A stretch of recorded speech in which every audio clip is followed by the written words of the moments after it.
اعوذ باللہ من الشیطان الرجیم بسم اللہ الرحمن الرحیم الحمد للہ رب العالمین بارئ الخلائق اجمعین ثم الصلاة والسلام علی اشرف الانبیاء والمرسلین وشفیع المذنبین وحبیب الہ العالمین ابی القاسم محمد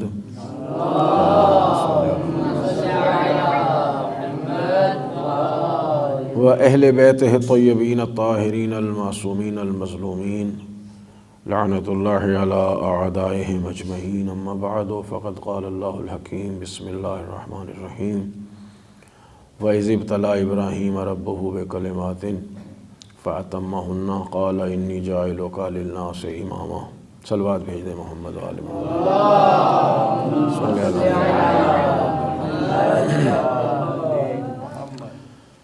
اصول عقائد میں جو ہمارے عقائد کی چوتھی اصل ہے وہ اصل امامت ہے، اور امامت مذہب تشیع کا وہ امتیاز ہے کہ جو ہمیں باقی مسلمان مکاتب فکر سے ممتاز کرتا ہے۔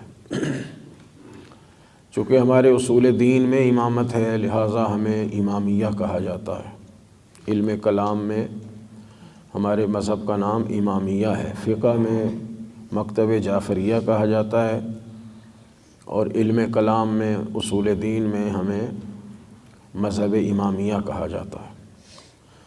اور چونکہ ہم 12 اماموں کی امامت کے قائل ہیں، رسول اللہ کے فرمان کے مطابق 12 ائمہ کو ہم بطور امام معصوم مانتے ہیں، لہٰذا ہمیں امامیہ اثنا عشریہ کہا جاتا ہے۔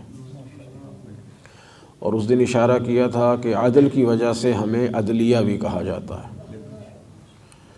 تو بہرحال یہ ہمارا طرح امتیاز ہے کہ ہم امامیہ اثنا عشریہ ہیں، 12 اماموں کی امامت کو ماننے والے۔ امامت ایک عہدہ ایسا ہے کہ جو خداوند عالم عطا فرماتا ہے، اور اس پر نص قرآنی بھی موجود ہے، اور احادیث پیغمبر بھی موجود ہیں، اور دلائل عقلیہ بھی موجود ہیں۔ امام کون ہو، امام کون بنائے، امام کی صفات کیا ہوں، یہ ایک بڑی طولانی بحث ہے۔ چونکہ ہمارا تو محدود ٹائم ہے، لہٰذا بھی محدود وقت کے اندر السلام علیکم ساری گفتگو ہے۔ نبوت کے بعد ہدایت کی ذمہ داری کون پیغمبر اکرم کے بعد اس امت کی ہدایت کرے گا؟ چونکہ سلسلہ ہدایت تو جاری رہے گا، کل بھی اشارہ کیا تھا اس بات کی طرف۔ تو ہادی وہی ہو سکتا ہے جو اس طرح ہدایت کرے جیسے خدا چاہے۔ اب کوئی نبی تو نہیں آئے گا، کوئی رسول نہیں آئے گا، لیکن ہدایت کی ذمہ داری اللہ تعالیٰ نے کچھ افراد کے ذمے کی ہے، اور جب اللہ تعالیٰ کی طرف سے ہدایت ہے تو ہادی بھی اللہ کی طرف سے آئیں گے۔ اللہ تعالیٰ نے اس عقیدہ امامت کی طرف قرآن کریم کے سورہ بقرہ کے آغاز ہی میں اشارہ فرمایا ہے۔ اہل سنت اور اہل تشیع میں امامت کا ایک فرق ہے۔ اہل تسنن جو ہیں، اہل سنت، یہ امامت کو فروع دین میں شمار کرتے ہیں، یعنی ایک اجتہادی مسئلہ لیتے ہیں۔ جیسے اور فروعی مسائل ہیں، اجتہادی مسائل ہیں، اسی طرح ان کے ہاں امامت بھی فروع دین کا حصہ ہے، اور وہاں امام بعنوان مجتہد ہے۔ 4 امام جو ان کے ہاں مشہور ہوئے وہ بعنوان مجتہد ہیں، یعنی فقہ میں یہ مجتہد ہیں، یہی اجتہاد کر سکتے تھے۔ ہمارے ہاں امامت اجتہاد نہیں ہے، اسی لیے ہمارے امامت اصول دین میں شامل ہے، فروع دین میں شامل نہیں ہے۔ چونکہ اجتہاد جو کیا جاتا ہے وہ اس بات پہ اجتہاد کیا جاتا ہے کہ ہمیں اس مسئلے کا علم نہیں ہے۔ جب کسی مسئلے کا علم نہ ہو اور اس مسئلے کا حل تلاش کرنا ہو تو پھر قرآن و سنت سے اجتہاد کیا جاتا ہے۔ ہمارے ایمان کے مطابق اور ہمارے عقیدے کے مطابق امام خود باب اللہ ہے، امام حجت خدا ہے، امام کا قول قول رسول اللہ ہے اور رسول اللہ کا قول قول خداوند عالم ہے۔ لہٰذا ہمارے امام اجتہاد نہیں کرتے، ہمارے ہاں امامت بعنوان مجتہد نہیں ہے۔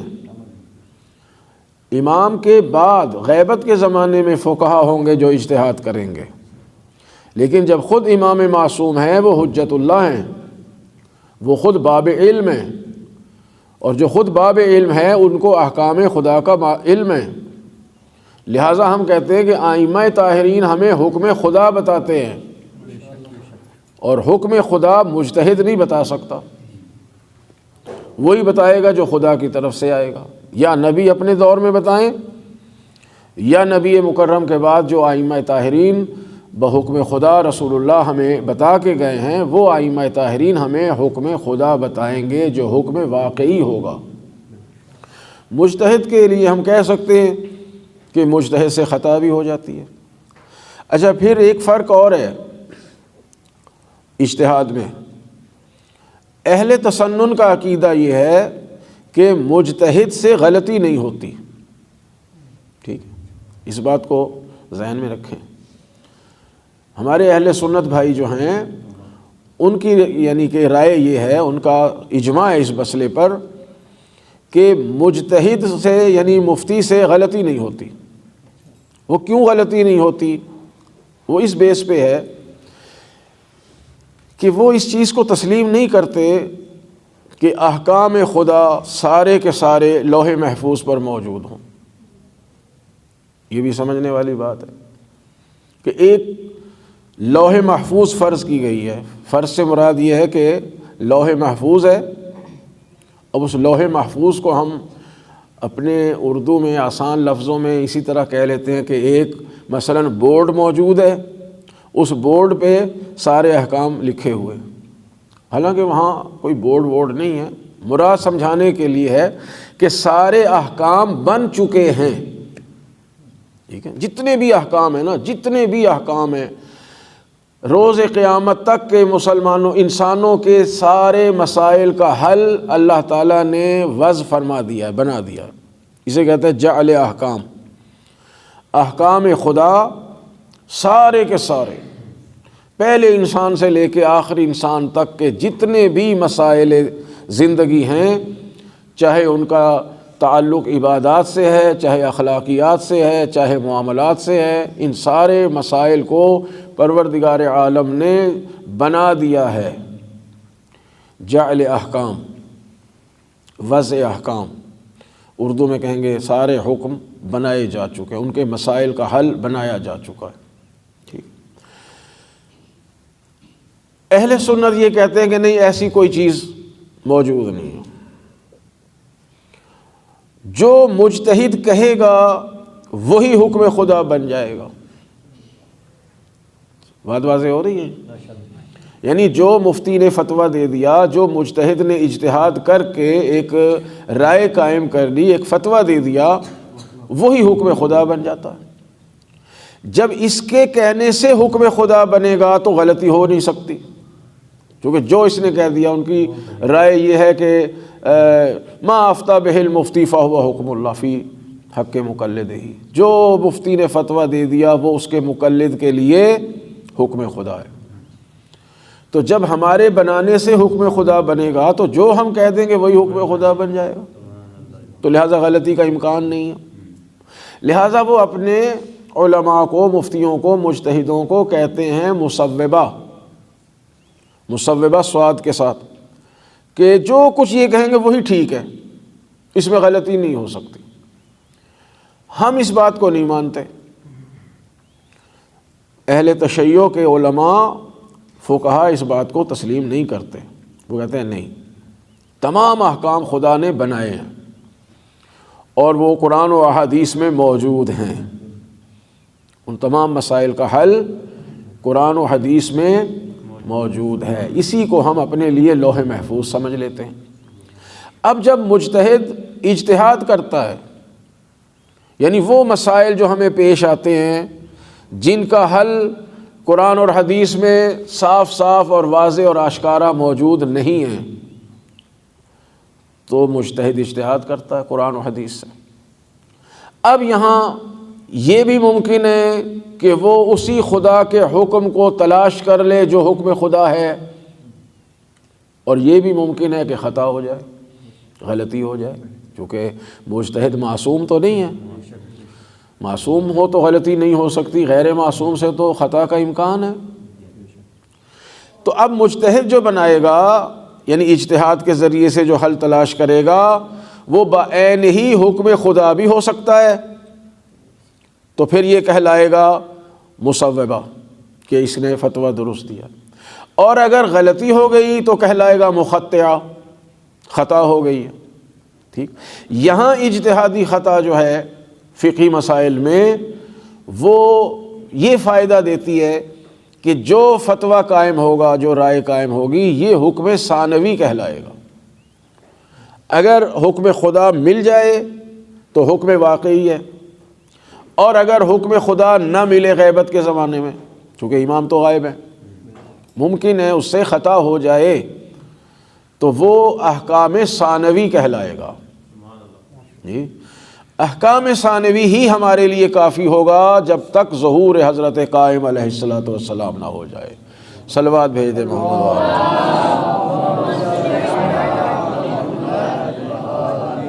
یہ اجتہادی بحث ہے تو ہم اس کی بہت طول و تفصیل ہیں، یہ اتنے مختصر اور آسان باتیں نہیں ہیں۔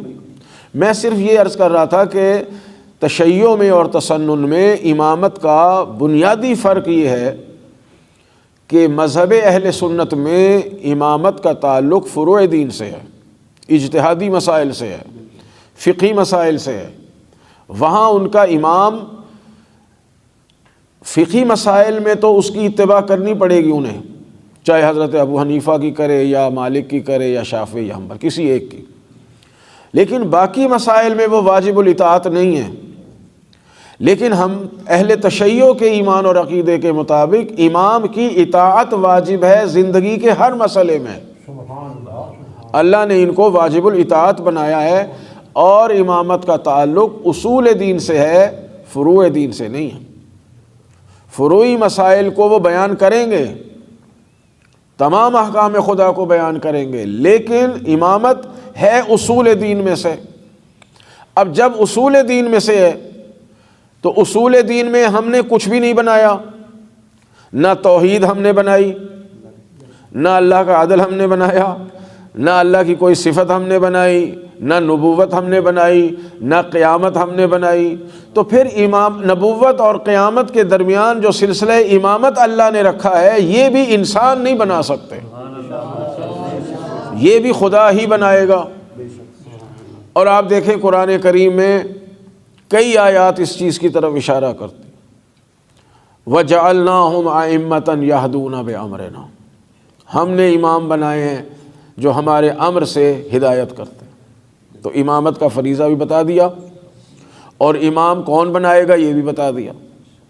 جب اللہ نے کہا جعلناہم ائمۃ، کہ ہم نے امام بنائے ہیں، تو یہیں سے یہ بات واضح ہو جاتی ہے کہ امام کو لوگ نہیں بنا سکتے، اللہ تعالیٰ بنائے گا۔ کیوں؟ فریضہ کیا ہے؟ یہدون بامرنا، وہ ہمارے امر سے ہدایت کرتے ہیں۔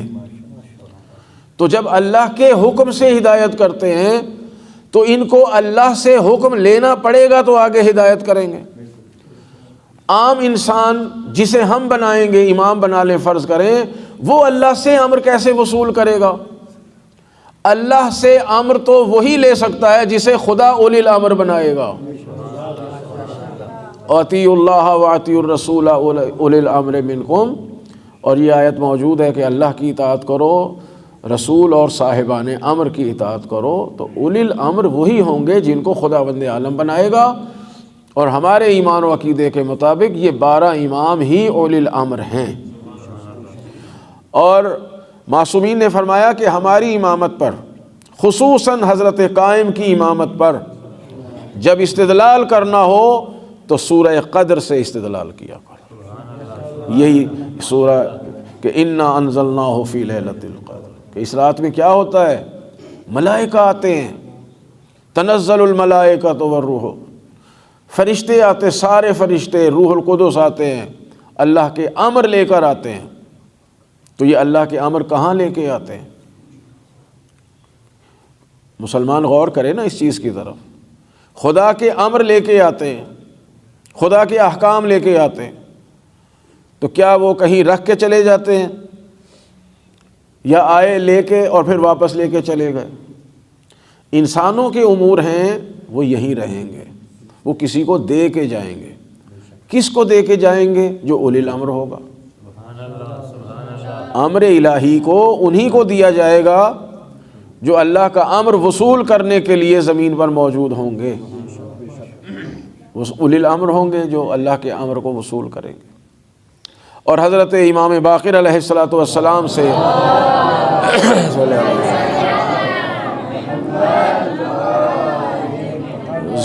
جناب زرارہ ابن عیون نے پوچھا کہ مولا آپ کو تو پتہ ہوگا شب قدر کون سی رات ہے؟ یعنی ہمیں تو کہا ہے کہ 19، 21، 23 ان 3 راتوں میں شب قدر تلاش کرنے کا حکم ہے، یعنی تینوں راتوں میں عبادت کریں۔ تو پوچھا کہ آپ تو جانتے ہوں گے، انت تعلم متی لیلۃ القدر، فرمایا کیف لا نعلم والملائکۃ تطوف بنا فیہا، ہمیں کیوں نہ پتہ ہو، یعنی ہمیں علم ہے شب قدر کون سا ہے، ایک ہی رات ہوگی نا، 3 راتیں تو نہیں ہو سکتی۔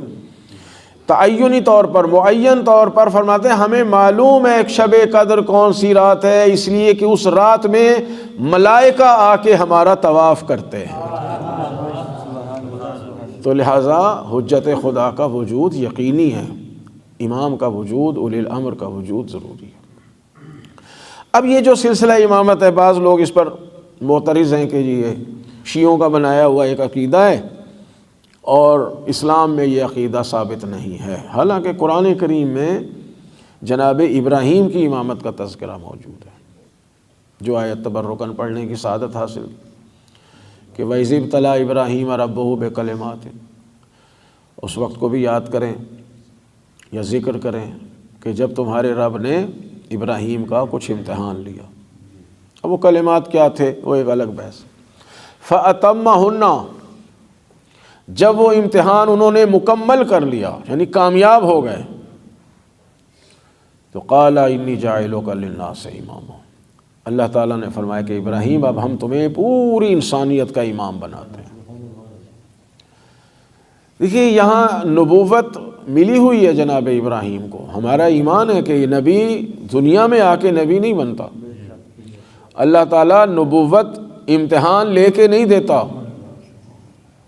وَلَقَدْ اخْتَرْنَاهُمْ عَلَىٰ عِلْمٍ عَلَى الْعَالَمِينَ، فرمایا کہ ہم نے علم کی بنا پر انبیاء کا چناؤ کیا ہے، نبیوں کو جو اختیار کیا، ان کو جو چنا ہے وہ علم کی بنا پر ہے۔ نبوت کا انتخاب علم کی بنا پہ کرتا ہے۔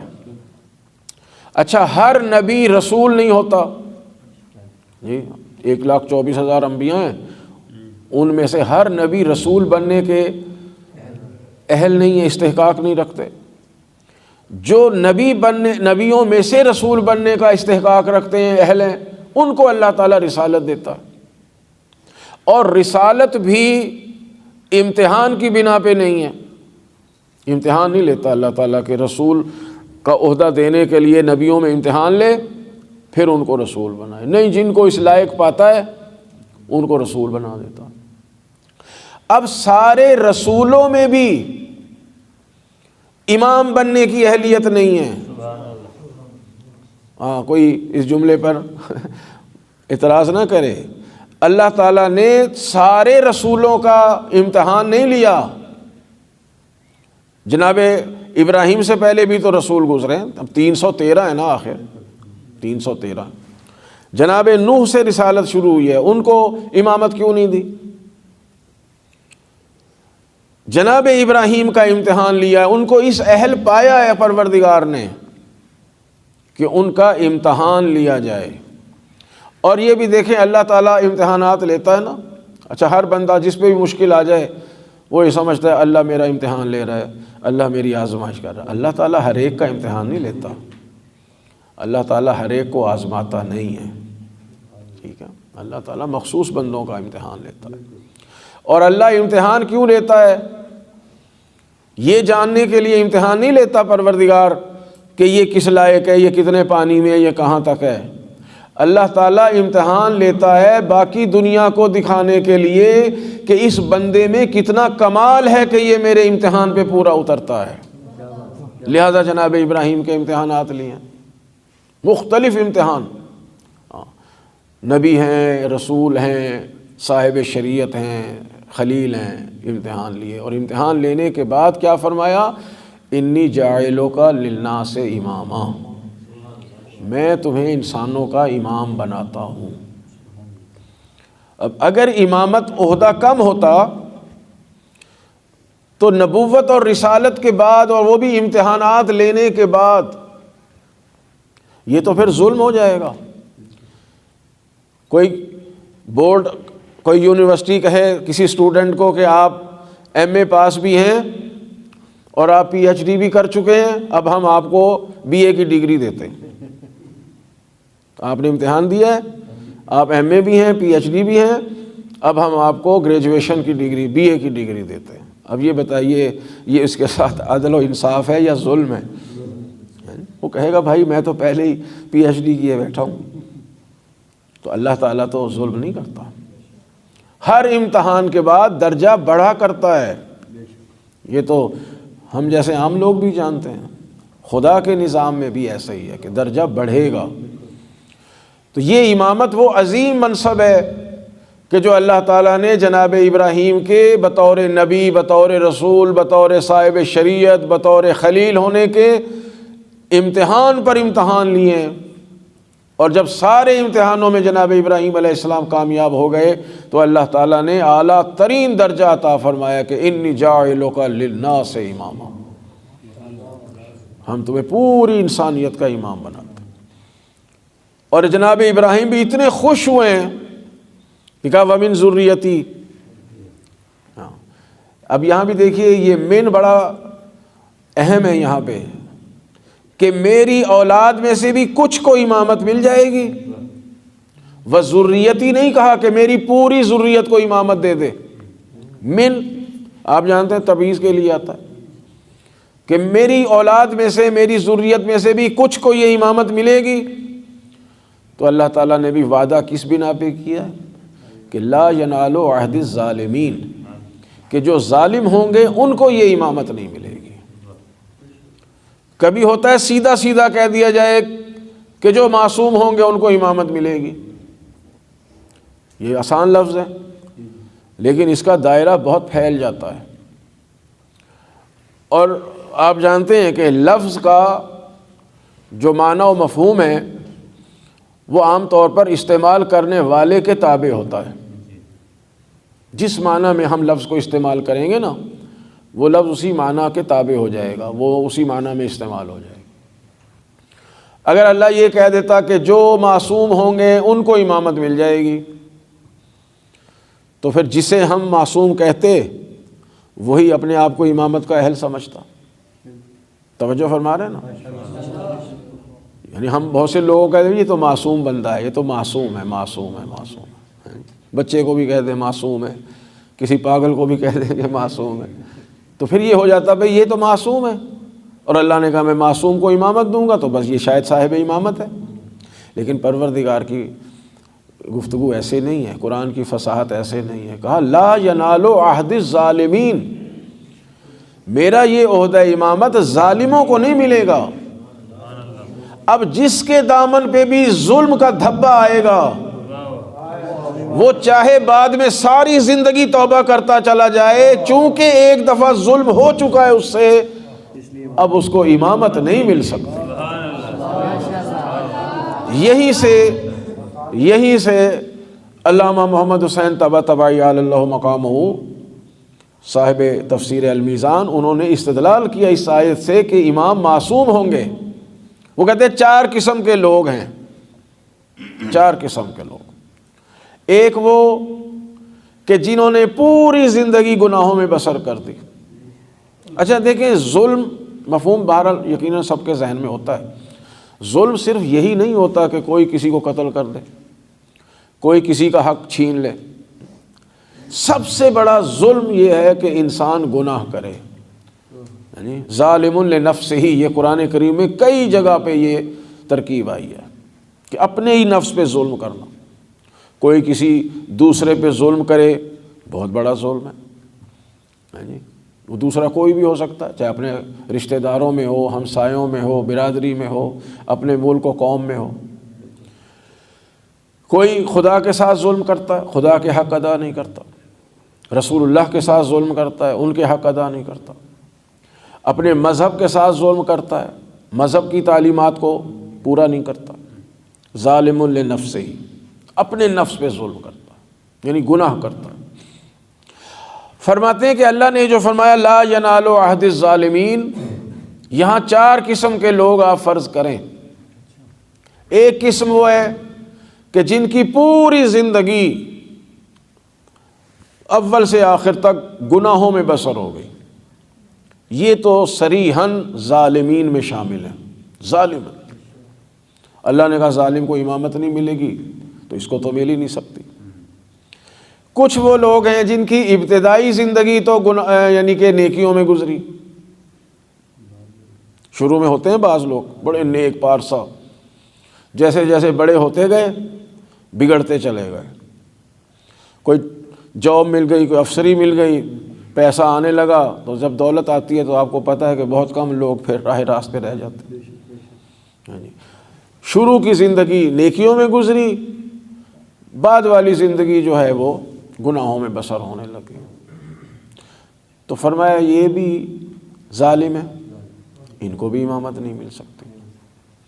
اچھا، کچھ لوگ وہ ہیں جن کی ابتدائی عمر جو ہے نوجوانی اور جوانی وہ گناہوں میں گزری، پھر کسی مقام سے کوئی ہدایت مل گئی، دل کی نگاہیں کھل گئیں، توبہ استغفار کیا، اللہ سے معافی مانگی، گناہوں کی معافی مانگی، بقیہ عمر جو ہے وہ نیکیوں میں گزارنے شروع کر۔ وہ فرماتے ہیں ٹھیک ہے، توبہ استغفار کرنے سے پرانے گناہ مٹ جاتے ہیں، لیکن دیکھیں کاغذ پہ، یہ میں کہہ رہا ہوں انہوں نے نہیں لکھا، سفید کاغذ پہ، کسی کاغذ پہ آپ پینسل سے کچھ لکھیں اور پھر اسے ربڑ سے ڈیلیٹ کر دیں، مٹا دیں، اریز کہتے ہیں، اریز کر دیں، وہ مٹ تو جائے گا لیکن نشان موجود رہ جائے گا کہ یہاں پہلے کچھ لکھا گیا تھا جسے مٹایا گیا ہے۔ سفید کپڑے پہ کوئی رنگ گر جائے، اچھی طرح آپ اسے دھو لیں، پھر بھی نشان دھبا باقی رہ جائے گا۔ وہ فرماتے ہیں کہ اگر بعد کی عمر میں توبہ کر لے، استغفار کر لے، نیک آدمی بن جائے، پھر بھی یہ دھبا رہ جائے گا کہ کچھ گناہ کیے تھے جنہیں معاف کرایا ہے، یعنی ماضی میں تو ظالم رہا ہے، چونکہ ظالم کا عنوان چاہے ماضی میں آیا ہے، یہ بھی امامت کا مستحق نہیں ہے۔ چوتھی قسم کے وہ لوگ رہ جاتے ہیں جو پہلی سانس سے لے کے آخری سانس تک ساری زندگی اللہ کی اطاعت و عبادت میں گزار دیں۔ فرمائے ان کی زندگی میں چونکہ ظلم نام کی شے نہیں ہے تو اللہ ان کو کہہ رہا ہے کہ لا ینال عہد الظالمین، یہ امامت ان کو نہیں ملے گی جو ظالم ہوں گے، یعنی انہیں ملے گی جن کی زندگی عصمت ہی عصمت میں گزری ہے۔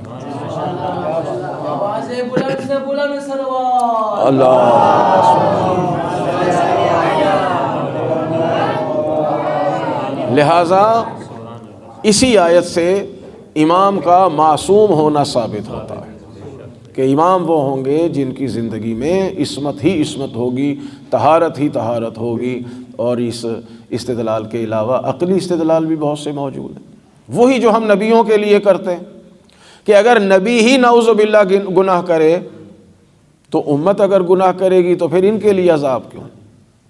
اسی طرح یہاں جیسے نماز جماعت میں اگر امام جماعت سے غلطی ہو جائے اور پیچھے مقتدی بھی غلطی وہی کریں گے تو پھر ان مقتدیوں کی نماز کو کیوں ہم کہیں کہ یہ باطل ہے، امام کی نماز ہی باطل ہوگی۔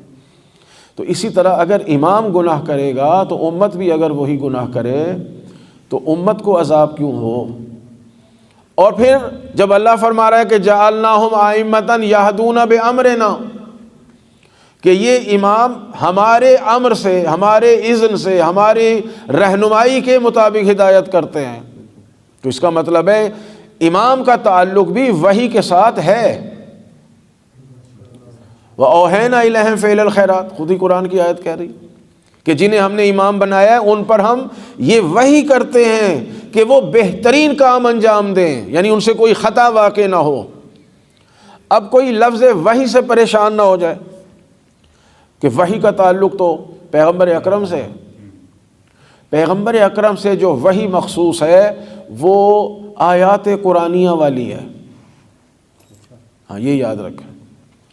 جو وحی پیغمبر اکرم کے علاوہ کسی پہ نہیں آ سکتی وہ وحی ہے جو فقط قرآن کریم کی آیات لے کے آتے تھے، وہ رسول اللہ کے علاوہ کسی نبی پہ بھی نہیں آ سکتی۔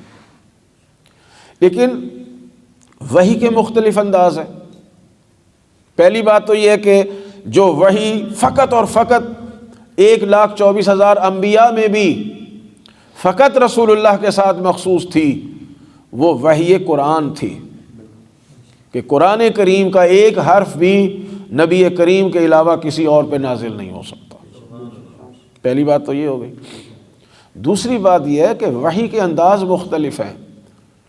کبھی جناب جبرائیل وحی لے کے آتے ہیں، کبھی ایک آواز آتی ہے، جیسے حضرت موسیٰ کے لیے آواز آئی تھی جی کسی بھی چیز سے۔ اللہ کو جو کہتے ہیں متکلم، تو اس کا معنی یہی ہے کہ جس چیز میں چاہے اللہ تعالیٰ آواز پیدا کر دے، جیسے درخت سے جناب موسیٰ کو آواز آ گئی تھی۔ کبھی خواب دکھایا جاتا ہے، وہ خواب جو انبیاء کو آئے وہ بھی وحی ہوتی ہے، جیسے جناب ابراہیم علیہ السلام کو بیٹے کے ذبح کرنے کا خواب دکھایا گیا تھا۔ اور کبھی وحی الہام کے معنی میں ہوتی ہے کہ ان کو ایک الہام ہو جاتا ہے اور جس سے وہ سمجھ جاتے ہیں کہ یہ خداوند عالم کا حکم آ رہا ہے، تو اس کے بھی مختلف انداز ہیں۔ تو لہٰذا یہ خدا کے حکم سے جب ہدایت کرتے ہیں تو یہ خدا کے حکم سے مربوط ہیں، لہٰذا ان سے کوئی خطا، کوئی غلطی، کوئی گناہ نعوذ باللہ واقع نہیں ہوتا، اور یہ امام معصوم ہیں۔ ان کا معصوم ہونا عقلاً ضروری ہے، چونکہ ہدایت غیر معصوم نہیں کر سکتا۔ کسی بھی شخص کی ہدایت حکم خدا کے عین مطابق، یہ بھی یاد رہے ذہن میں کہ یہدون بامرنا، ہمارے امر سے ہدایت، یعنی ہماری مرضی کے مطابق ہدایت، جیسے خدا چاہے ویسے ہدایت لوگوں کی۔ تو یہ ہدایت وہی کر سکتے ہیں جن کے لیے خدا قرآن کریم میں گواہی دے کہ ما تشاؤون الا ان یشاء اللہ، تم کچھ چاہتے ہی نہیں ہو، تم تو وہی چاہتے ہو جو خدا چاہتا۔ اور یہ آیت محمد و آل محمد علیہ السلام کے لیے ثابت ہے۔ تو ہمارا جو عقیدہ امامت ہے وہ نص قرآنی سے ثابت ہے، یہ ہمارا بنایا ہوا کوئی عقیدہ نہیں ہے، یہ نص قرآنی سے ثابت ہے، اور پیغمبر اکرم کی نص بھی اس پہ موجود ہے، رسول اللہ نے فرمایا ہے، بخاری اور مسلم میں موجود ہے، دیگر صحاح ستہ کی کتب میں بھی موجود ہے کہ اس وقت تک قیامت نہیں آئے گی جب تک میرے خاندان سے، قریش سے 12 امام یا 12 خلیفہ حق کے خلافت ادا نہ کر دیں۔ اب چونکہ بعض روایات میں لفظ امام آیا ہے اور صحیح مسلم اور بخاری وغیرہ میں لفظ خلیفہ آیا ہے، تو یہ لوگ اس میں ابہام پیدا کرتے ہیں۔ تو خلیفہ بھی ہمارے عقیدے کے مطابق امام معصوم ہی ہیں۔ رسول اللہ کے جو خلیفہ ہیں خلفائے راشدین، وہ ہمارے 12 اماموں پر ہی ان کا اطلاق ہوتا ہے۔ راشد یعنی ہدایت کرنے والا، رشد کرنے والا، تو ہدایت وہی کرے گا جو امام ہوگا اور اللہ کے امر سے ہدایت کرے گا۔ تو 12 کا جب عدد ثابت ہے تو بھائی ہمارے تو 12 خلیفے بھی ثابت نہیں کرتے، کوئی اختلافی بات نہیں ہے، یہ زمینی حقائق ہیں۔ 4 خلفاء پہ لا کے انہوں نے خلافت راشدہ کو مکمل کر دیا، ٹھیک ہے، باقی 8 کون ہیں؟ سوال ہے نا یہ کہ بھئی حضور کی حدیث سے آپ کی معتبر ترین کتابوں میں 12 خلیفہ موجود ہے، تو یہ 12 خلیفہ کون ہیں؟ اس کی تعداد پوری ہونی چاہیے نا، چاہے اس وقت تک چلو 12 پورے نہ ہوئے ہوں، 9 ہوں، 10 ہوں، 11 ہوں، 8 ہوں، 7 ہوں، 4 کے علاوہ وہ کون ہیں؟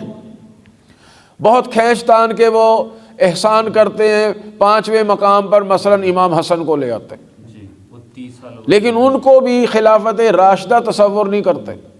خلفائے راشدین 4 کو ہی کہتے ہیں، اور کہتے ہیں جی حضور نے کہا تھا خلافت کا دور 30 سال ہوگا، اس میں امام حسن کے 6 مہینے بھی شامل کر لیتے ہیں۔ تو باقی کہاں ہیں؟ یا جنہوں نے کہا کہ نہیں یہاں خلیفہ سے مراد بھی امام ہی ہیں، تو پھر وہ 12 امام کا امامت تو ان کے ہاں لا کے 4 پہ ختم ہو گئی ہے۔ تو ہونا چاہیے نا کہ عدد پورا کرے۔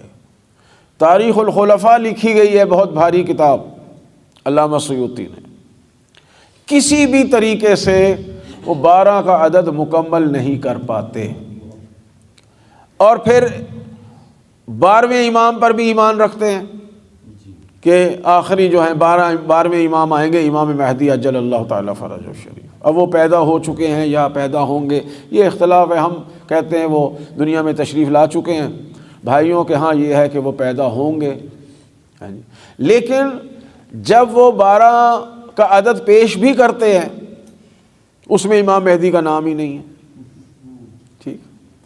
اور امام حسن کے بعد امام حسین، جن کو خود رسول اللہ نے امام فرمایا ہے کہ الحسن والحسین ابنایا حاضان امامان قاما وقعدا، حسن اور حسین یہ میرے بیٹے ہیں، یہ دونوں امام ہیں، قیام کریں یا بیٹھ جائیں، یعنی صلح کر لیں یا جنگ کریں۔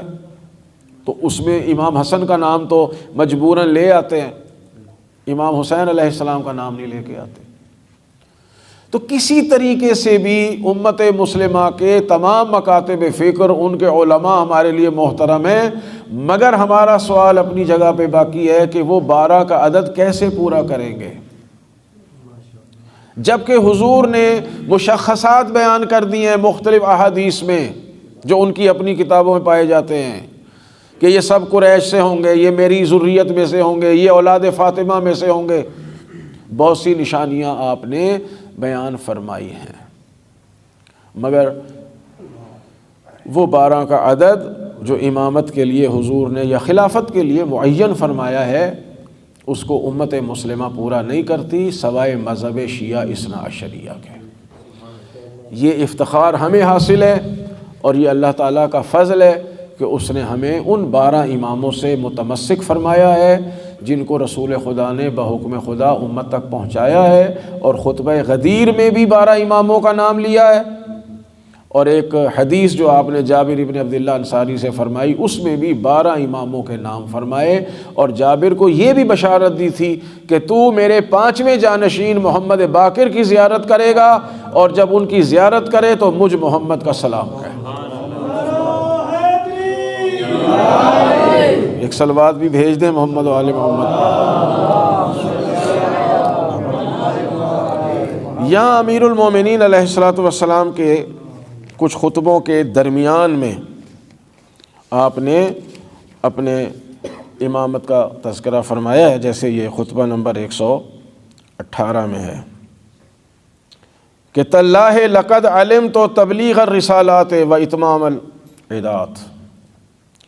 یہ تا جو ہے قسم کی ہے، قسم فرمائی اللہ نے، امام علی علیہ الصلوۃ والسلام نے کہ اللہ کی قسم لقد علمت تبلیغ الرسالات، میں جانتا ہوں کہ اللہ کے پیغام کو کیسے پہنچانا ہے۔ پہلی بات تو یہ کہ امام نے ہدایت کرنی ہے، ہدایت سے مراد کیا ہے؟ اللہ کا پیغام پہنچانا۔ ہم سورہ جمعہ میں پڑھتے ہیں کہ رسول اللہ کے کام کیا ہیں، هو الذی بعث فی الامیین رسولا منہم یتلو علیہم آیاتہ ویزکیہم ویعلمہم الکتاب والحکمہ۔ آیات کی تلاوت کریں، لوگوں کی تربیت کریں، انہیں قرآن و حکمت کی تعلیم دیں، ٹھیک ہے۔ وَإِن كَانُوا مِن قَبْلُ لَفِي ضَلَالٍ مُبِينٍ، جبکہ یہ لوگ قرآن آنے سے پہلے، رسالت سے پہلے کھلی گمراہی میں پڑے تھے۔ اچھا، پھر اس سے جو آگے آیت کا حصہ ہے نا وہ بہت قابل غور ہے کہ وَآخَرِينَ مِنْهُمْ لَمَّا يَلْحَقُوا بِهِمْ، کہ یہ تعلیمات ان تک بھی پہنچانی ہیں جو ابھی رسول اللہ کے دور کے لوگ نہیں ہیں، وآخرین منہم، جو بعد میں آئیں گے۔ یعنی رسول اللہ کا کام یہ ہے کہ آیات کی تلاوت، تزکیہ نفوس، قرآن و حکمت کی تعلیم صرف انہی لوگوں کو نہیں دینی جو ان کی حیات طیبہ میں سامنے موجود ہیں، 11 ہجری کے شروع تک کے لوگوں تک نہیں پہنچانی۔ آپ کی نبوت نے جانا ہے قیامت تک، اب کوئی اور نبی تو آئے گا نہیں، کوئی شریعت نہیں آئے گی، کوئی پیغام نہیں آئے گا، اسی پیغام کو پہنچانا ہے اور انہوں نے پہنچانا ہے۔ یعنی بَعَثَ فِی الْأُمِّیِّینَ، انہی لوگوں میں جو مکے میں رہ رہے ہیں، وَآخَرِینَ مِنْہُمْ، اس ٹکڑے پر عام طور پہ توجہ نہیں جاتی کہ یہی نبی ان لوگوں کے لیے بھی ہیں، ان کو بھی تعلیم دیں، ان کا بھی تزکیہ کریں، انہیں بھی کتاب و حکمت کا علم دیں، جو بعد میں آنے والے لوگ ہوں گے، لما یلحقوا بہم، ابھی ان سے ملحق نہیں ہوئے۔ بات واضح ہو رہی ہے نا؟ یعنی جو امت بعد میں پیدا ہوگی ان تک بھی انہوں نے اسی پیغام کو پہنچانا ہے۔ تو پیغام پہنچایا جاتا ہے اسی ظاہری وجود کے ذریعے سے۔ اللہ تعالیٰ نے نبیوں کو کیوں درمیان میں رکھا ہے؟ اس لیے کہ اللہ تعالیٰ جسمانی طور پہ آ نہیں سکتا، تو جب جسمانی طور پہ نہیں کوئی ہوگا تو یہ تبلیغ کیسے ہوگی؟ رسول اللہ کی رحلت ہو چکی ہے 11 ہجری کے 28 صفر کو، تو اب رسول اللہ کیسے یہ پیغام پہنچائیں گے؟ تو ضروری ہے کہ کچھ ذوات مقدسہ ہوں جو رسول جیسی ہوں۔ گھبرا تو نہیں رہے نا اس بات سے؟ یعنی کچھ افراد ہوں جو رسول اللہ جیسے ہوں مگر رسول نہ ہوں، مگر انہی کا پیغام اسی طرح پہنچائیں جیسے رسول خدا نے پہنچایا ہے۔ اسی لیے سرکار نے کہا ہے کہ اولنا محمد، اوسطنا محمد، آخرنا محمد، کلنا محمد۔ اللہ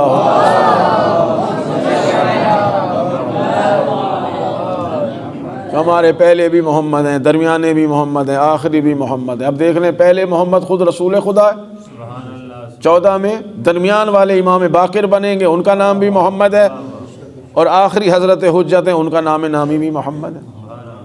اور حضور نے یہ بھی کہا کہ ان کا گوشت میرا گوشت، ان کا خون میرا خون، یعنی ان کی روح میری روح، ان کا علم میرا علم، یعنی یہ بعین ہی محمد ہیں، حقیقت محمدیہ جن کو کہا جاتا ہے۔ نام مختلف ہوں گے مگر حقیقت محمدیہ ہے۔ یعنی بس یہ نبی نہیں ہے، رسول خدا نبی ہے، باقی 12 امام جو ہیں وہ نبی نہیں ہیں۔ کل بھی ہم پڑھ چکے ہیں، رسول خدا نے مولا سے کیا فرمایا تھا کہ تو بھی وہی سنتا ہے جو میں سنتا ہوں، تم بھی وہی دیکھتے ہو جو میں دیکھتا ہوں، بس فرق یہ ہے کہ تم نبی نہیں ہو، باقی ساری کوالٹیز وہی ہیں۔ تو اب جو امیر المومنین سے لے کے حضرت حجت تک پیغام پہنچائیں گے وہ وہی پیغام ہوگا جو رسول خدا نے پہنچانا تھا۔ انہی کی ذمہ واری یہ 12 امام پوری کریں گے تو رسول خدا کا منصب پورا ہوگا اور ان کی نبوت کا جو فریضہ تھا وہ مکمل ہوگا۔ وآخرین منہم لما یلحقوا بہم، کہ ان تک بھی یہ پیغام پہنچائیں کہ جو بعد میں لوگ آئیں گے اور ابھی رسول خدا سے ملحق نہیں ہوئے۔ اس لیے فرما رہے ہیں اس وقت تک قیامت نہیں آئے گی جب تک میری ذریت میں سے یہ 12 خلفاء حق کے خلافت یا 12 امام حق کے امامت ادا نہ کر دیں۔ اب امیر المومنین کیا فرما رہے ہیں؟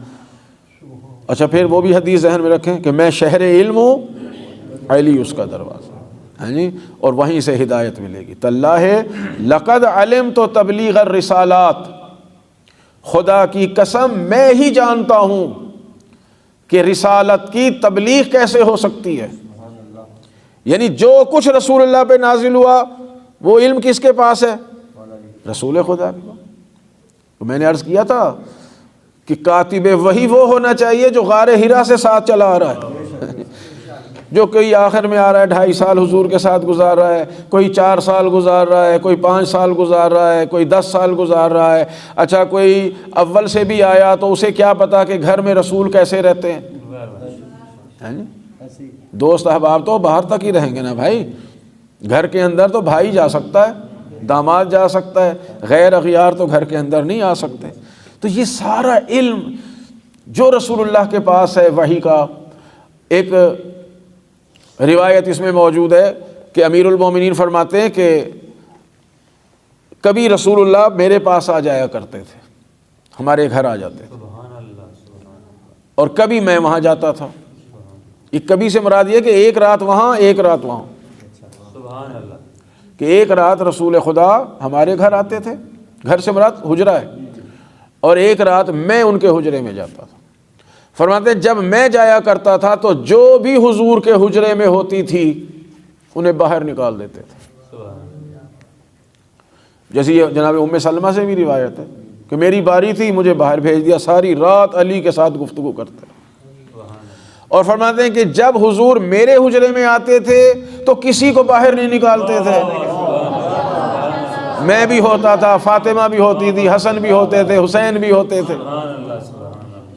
تو جب ام سلمہ نے پوچھا کہ یا رسول اللہ، یہ ساری رات آپ مجھے باہر بٹھا کے علی سے گفتگو کرتے رہے، یہ کیا باتیں ہو رہی تھیں؟ تو حضور نے فرمایا ام سلمہ، ایک طرف میں تھا، ایک طرف علی تھے، درمیان میں جبرائیل ہمیں خدا کا پیغام پہنچا رہے تھے۔ تو اس طرح کی بہت سی روایات موجود ہیں جسے لوگ چھپاتے ہیں۔ تو حضور امیر المومنین فرما رہے ہیں لقد علمت تبلیغ الرسال، میں جانتا ہوں کہ رسالت کی تبلیغ کیسے ہو سکتی ہے۔ یہاں رسالت سے مراد پیغام خدا ہے۔ وَإِتْمَامَ الْعِدَاتِ، عدات ادا کی جمع ہے، ادا وعدہ کا مصدر ہے، وعدہ یعد عدۃ، کہ جتنے وعدے الہی ہیں یہ وعدے رسول اللہ کے بھی ہو سکتے ہیں، یعنی جو خدا کے وعدے ہیں میں پورے کرنے والا ہوں رسول خدا کے بعد، یا ایک مفہوم ہو سکتا ہے کہ جتنے وعدے لوگوں کے ساتھ رسول اللہ نے کیے ہیں وہ میں پورے کرنے والا ہوں، چونکہ وصی رسول ہے۔ تو جو جو چیزیں رسول اللہ نے لوگوں سے وعدے کیے تھے کہ میں تمہیں یہ دوں گا، تمہیں یہ دوں گا، تم اپنے علاقے میں اسلام پھیلاؤ، تمہیں اس طرح انعام دوں گا، تو حضور کے بعد وہ سارے وعدے مولا فرمانے پورے کرنے والا میں علی ابن ابی طالب۔ وتمام الکلمات، جتنے اللہ کے کلمات ہیں، پیغام خدا ہے، اس کو پورا کرنے والا میں علی ابن ابی طالب ہوں۔ پھر فرماتے ہیں عندنا اہل البیت ابواب الحکم، ہم اہل بیت کے پاس ہی حکمتوں کے دروازے ہیں، حکمت کے باب ہم اہل بیت ہیں۔ وضیاء الامر، اور جتنی بھی امر خدا کی روشنی ہے وہ ہم آل محمد کے پاس ہیں۔ ٹھیک ہے، اس میں آپ نے اپنی اسی امامت کا اسی طرح اشارہ فرمایا۔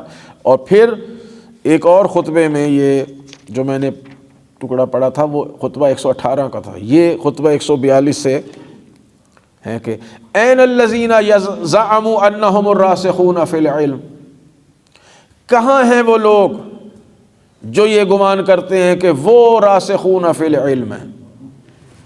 وہ آیت ہے نا کہ ما یعلم تاویلہ الا اللہ والراسخون فی العلم، قرآن کی تعویل کو دیکھیے، ایک ہے ترجمہ، قرآن کی آیت کا اردو میں ترجمہ کر رہے ہیں نا، ایک ہے تفسیر، تھوڑی سی وضاحت کر دی، ایک ہے تعویل۔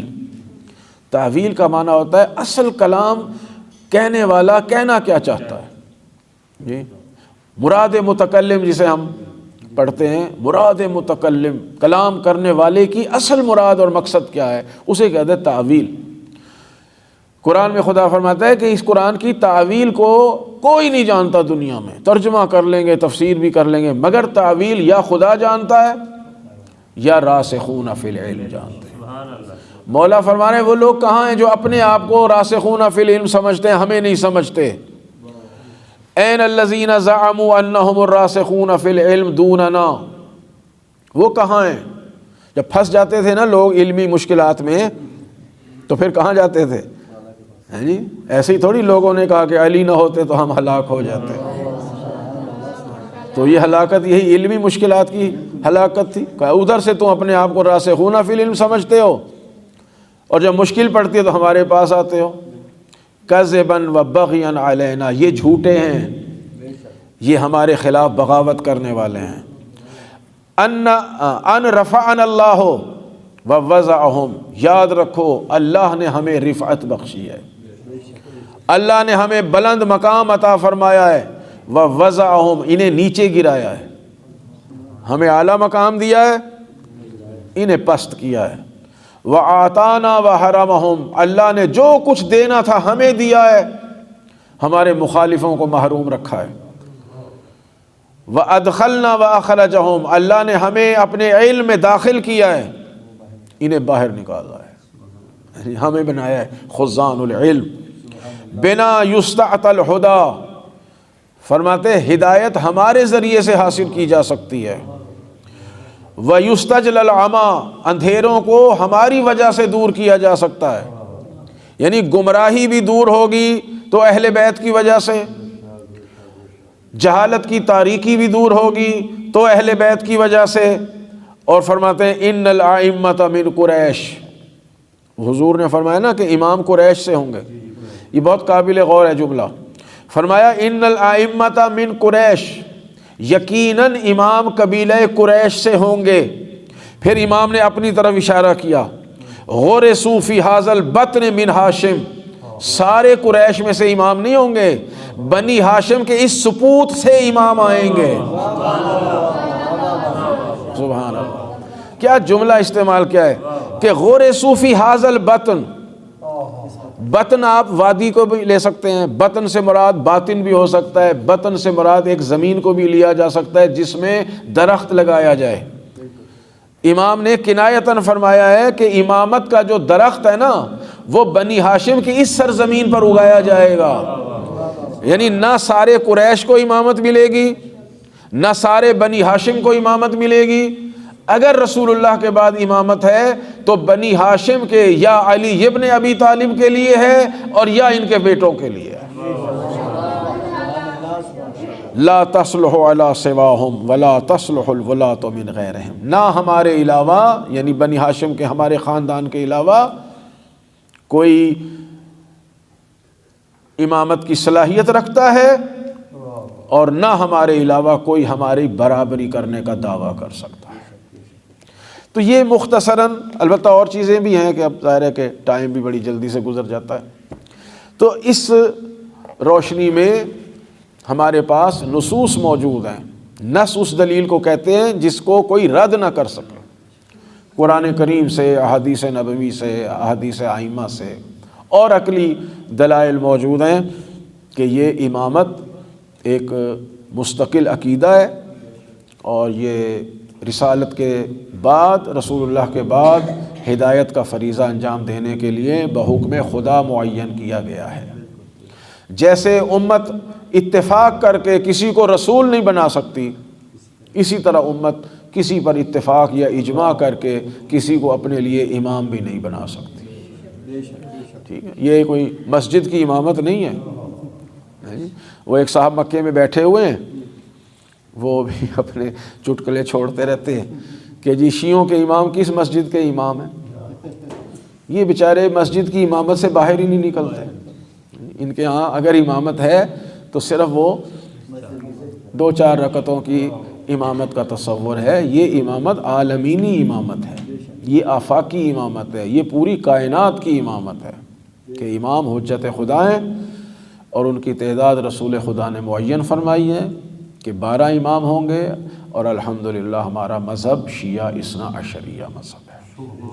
یہی امام ہادی ہیں، یہی امام رہبر ہیں، یہی امام اس دین اسلام کے اور قرآن کی تعلیمات کے محافظ ہیں، تاکہ اللہ تعالیٰ جیسے پیغام پہنچانا چاہتا ہے یہ پیغام ویسے ہی لوگوں تک پہنچ جائے۔ اور امامت نے یہ فریضہ ہر دور میں ادا کیا ہے، اور اسی کے لیے ائمہ کو یہ سارے مظالم دیکھنے پڑے۔ کوئی پوچھے امام موسیٰ کاظم قید میں کیوں ہیں، کیا وجہ ہے؟ صرف یہی کہ اگر یہ آزاد ہوں گے تو ہر بندہ ان کے پاس جائے گا، دین ان سے حاصل کرے گا۔ اس دور میں اور امام لا کے کھڑے کر دیے، اور امام کاظم قید خانے میں۔ اسی طرح امام رضا کو مدینے سے کیوں بلایا اپنے پاس کہ ہمارے زیر نظر رہیں گے، لوگ ان کی طرف رجوع نہ کریں۔ پھر بعد میں بھی امام تقی علیہ السلام، امام نقی، امام عسکری، یہ سب حکومتوں کے زیر نظر رہے ہیں تاکہ لوگ ان سے دین نہ حاصل کر سکیں۔ شروع سے دیکھ لیں آپ، امام علی علیہ السلام کو مجبور کیا گھر میں رہیں، امام حسن سے وہ مسائل پیش آئے کہ آپ بھی گھر میں رہنے پہ مجبور ہو گئے، سید الشہداء کی 10 سال کی امامت بھی ایسے ہی گزر گئی، آخر میں شہادت کے رتبے فائز ہوئے۔ امام زین العابدین علیہ الصلوۃ والسلام کے لیے بھی مشکلات تھی، تھوڑا سا زمانہ امام باقر کو اور کچھ زمانہ امام صادق علیہ السلام کو ملا کہ اسی میں انہوں نے اتنا دین اپنے آباء و اجداد کا پھیلایا ہے کہ الحمدللہ اب قیامت تک ساری دنیا ان کے علم کی محتاج ہے، یہاں والے کہیں جانے کے محتاج نہیں۔ یعنی اگر سارے ائمہ کو وہ دور مل جاتا جو آزادی کا دور ہوتا تو آج عالم اسلام علمی مقام میں کہاں سے کہاں ہوتا۔ یہ عالم اسلام کی بدقسمتی کہ انہوں نے اہل بیت پر اتنے مظالم کیے کہ وہ علم جو ملنا چاہیے تھا وہ عالم اسلام کو نہ مل سکا، مگر انہوں نے بھی مصائب برداشت کیے ہیں کہ جو کچھ ہو جائے ہم دین خدا میں تبدیلی نہیں کرنے دیں گے، حلال محمد حلال رہے گا، حرام محمد حرام رہے گا، اور اس کے لیے سب سے عظیم قربانی جو ہے وہ میدان کربلا کی۔ انسان کس کا تذکرہ کرے اور کس کا تذکرہ نہ کرے، انسان اگر غور کرے کہ سید الشہداء نے کیا کیا قربانیاں پیش کی ہیں۔ ایک بھائی ہے حضرت ابو الفضل العباس،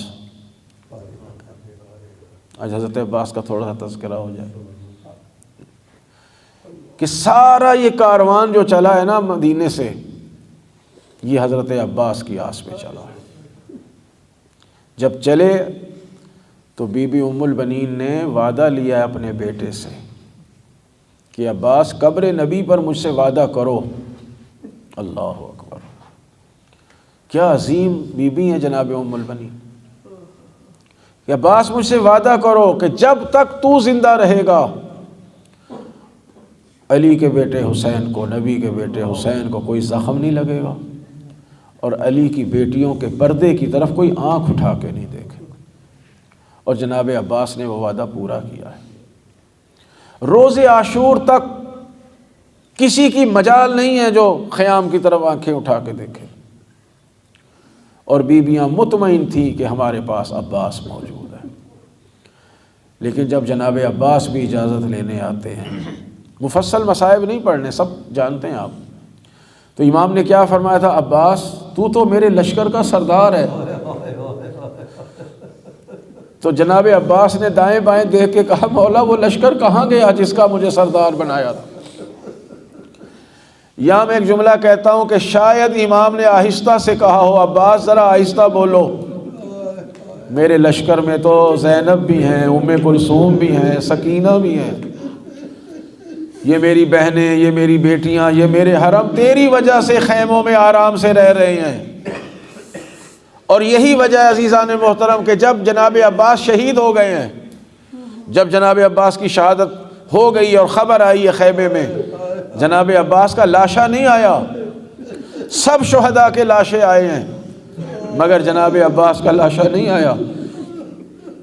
علماء نے 2 وجوہات بیان کی ہیں۔ ایک وجہ تو یہ کہ عباس جانتے تھے کہ میرا بھائی صبح سے جنازے اٹھا رہا ہے، اور خود امام نے جناب عباس کے گرنے پہ فرمایا تھا، عباس میری کمر ٹوٹ گئی ہے کہ اب میرا بھائی اکبر کا جنازہ اٹھا سکتا ہے مگر میرا جنازہ کیسے اٹھائے گا جبکہ میرے تو بازو بھی نہیں ہیں۔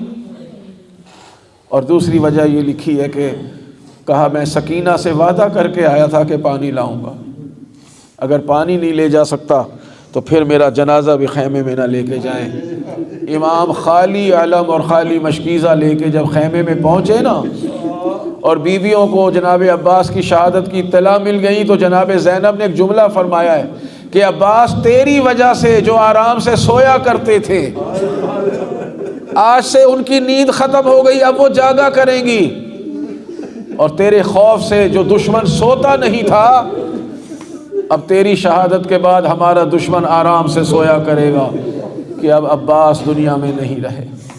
اور پھر عزیزو جب یہ خبر مدینے پہنچی، جب خبر مدینے پہنچی کہ عباس مارے گئے، حسین مارے گئے، تو جناب ام البنین نے پیغام لانے والے سے فرمایا تو نے کیا خبر دی؟ کہا بی بی میں یہ خبر لایا ہوں کہ حسین شہید کر دیے گئے۔ کہا یہ کیسے ہو سکتا ہے کہ حسین شہید کر دیں، میں نے تو عباس کو حسین کے ساتھ بھیجا تھا۔ کہا بی بی عباس بھی مارے گئے تھے۔ کہا یہ بھی ممکن نہیں ہے، میرے عباس کے بازوؤں میں تو علی ابن ابی طالب کی طاقت تھی، کس کی مجال تھی کہ عباس کے قریب آ سکتا اور عباس کو شہید کر سکتا؟ تو بتانے والے نے بتایا بی بی پہلے عباس کے بازو کاٹے گئے تھے۔ جب یہ سنا کہ عباس کے پہلے بازو کٹے ہیں، بی بی نے فرمایا ہاں اب مجھے یقین آ گیا ہے، اب مجھے یقین آ گیا ہے، ورنہ اگر میرے عباس کے بازو سلامت رہتے تو کسی میں یہ مجال نہیں تھی کہ وہ میرے عباس کے قریب آتا یا میرے حسین کو شہید کر سکتا۔ وَسَيَعْلَمُ الَّذِينَ ظَلَمُوا أَيَّ مُنقَلَبٍ يَنقَلِبُونَ۔ پروردگار ہمارے اس مختصر سے توسل کو قبول فرما، اس ذکر کو ہماری آخرت کا ذخیرہ قرار دے۔ پروردگار اس محفل کا، اس درس کا، آج جو بھی ذکر مصائب بیان ہوئے، اس کا ثواب تمام مرحوم مومنین و مومنات کے نامہ اعمال میں درج فرما، خصوصاً حاضرین محفل اور میرے مرحومین کو اس کا اجر و ثواب عطا فرما۔ پروردگار تمام اموات پر اپنی رحمتیں نازل فرما، بیماروں کو شفا عطا فرما، جو مقروض ہیں ان کے قرض ادا فرما، جو مشکلات میں ان کی مشکلات کو دور فرما، جو بے اولاد ہیں ان کو اولاد صالح عطا فرما، جو صاحبان اولاد ہیں ان کی سلامتی کے لیے دعا گو ہیں، ان کو حفظ و امان عطا فرما، ان کی اچھی تربیت کرنے کی توفیق عنایت فرما، ہمارے علم میں اضافہ فرما اور ہمیں علم پر عمل کرنے کی توفیق عنایت فرما۔ پروردگار علماء اعلام، مراجع اعظام، مجتہدین کرام، رہبر معظم اور مومنین کرام دنیا میں جہاں کہیں ان کی حفاظت فرما، پاکستان اور عالم اسلام کی حفاظت فرما، ہمارے آقا و مولا کے ظہور میں تعجیل فرما اور ہمیں ان کی دعاؤں میں شامل فرما۔